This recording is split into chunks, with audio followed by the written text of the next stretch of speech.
안녕하세요. 슬기로운 초등생활입니다. 운동하셨나요? 독서하셨나요? 칭찬하셨나요? 고등 성적을 가르는 문해력 격차. 하지만 내 아이의 문해력은 왜 이렇게 발전이 없을까를 고민해 보셨다면, 그리고 새로운 노력을 시도해야겠다는 생각을 하던 중이라면 오늘 영상이 큰 도움이 되실 거라 확신합니다.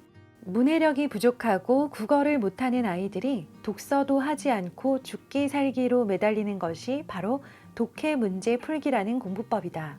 그 중에는 모의고사나 다른 시험에서 한번 풀었던 장문 독해 문제집을 다시 푸는 시간 낭비를 하는 아이도 적지 않다.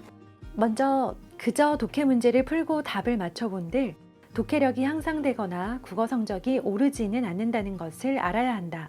책의 일부분이라도 좋은 문장을 접할 수 있으니 학생 본인도 독해 문제를 풀면 뿌듯함을 느끼고 부모 역시 공부시켰다는 기분이 드는 것도 모르는 바는 아니다.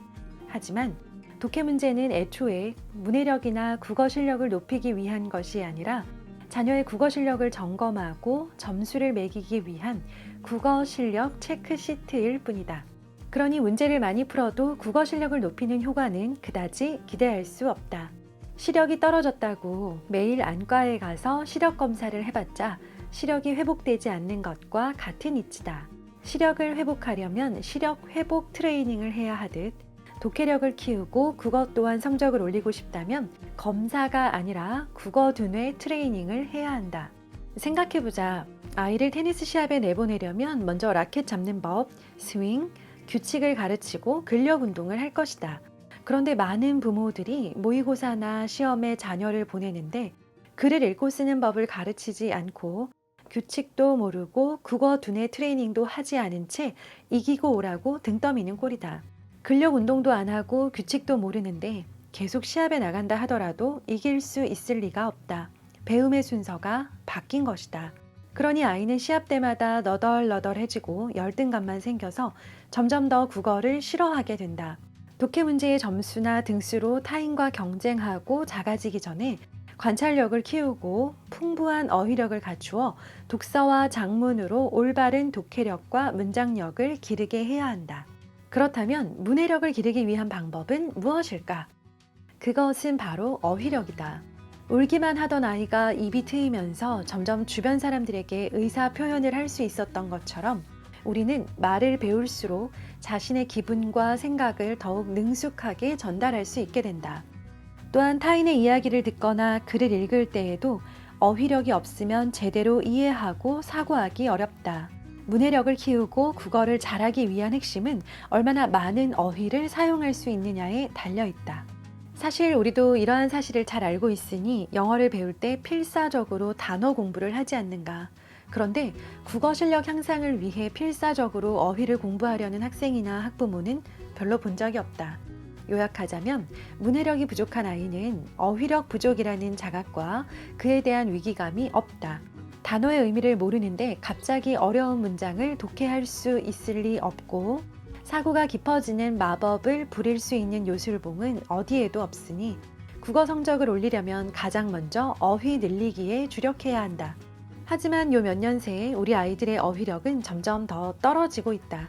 어휘력 저하는 곧 독해력, 사고력 저하로 이어지기 때문에 요즘 우리나라에는 교과서를 읽지 못하는 아이가 급증하는 것이 심각한 문제로 대두되고 있다. 옛날 아이들은 부모 곁에서 빨래터 수다나 긴 전화 통화를 듣거나 이웃집 어른들과 시시콜콜한 대화를 나누면서 언어 사용법과 의사소통 방법을 배웠다.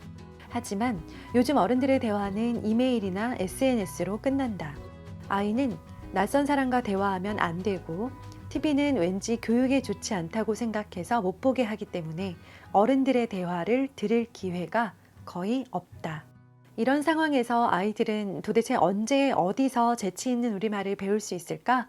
먼저 부모들은 아무리 좋은 학교, 학원에서도 우리말을 단어부터 가르쳐주는 곳은 없다는 사실을 알아야 한다. 영어라면 학교나 학원에서 단어부터 가르치지만 국어는 어느 정도 어휘력을 갖추고 있다는 것을 전제로 모든 수업을 진행한다. 그러니 가정에서 어휘를 익히지 못한 아이는 학교에서든 학원에서든 학습 초기 단계부터 좌절하게 된다. 단어 학습도 제대로 되지 않은 아이를 학원에 보낸다니 그야말로 주객전도다. 학습 순서가 잘못된 채 수험 공부를 시작한다 한들 좋은 결과가 나올 리 없다. 네, 지금까지 읽어드린 책은 일본인 저자의 관찰력 수업의 본문 중 일부를 재구성한 것입니다. 점점 더 심해지는 문해력 격차를 좁히기 위해 더 많은, 더 어려운, 더 다양한 독해 문제집을 경쟁하듯 풀리는 요즘의 초등 공부 방식에 관해 이보다 더 사이다 같은 답변이 있을까 하는 생각을 하며 읽었던 책입니다.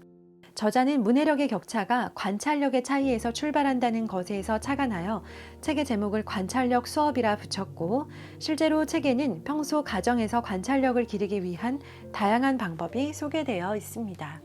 또 한 가지 크게 공감한 것은 문해력을 위해 선행되어야 하는 매우 기본적이고 필수적인 능력이 어휘력이라는 점입니다.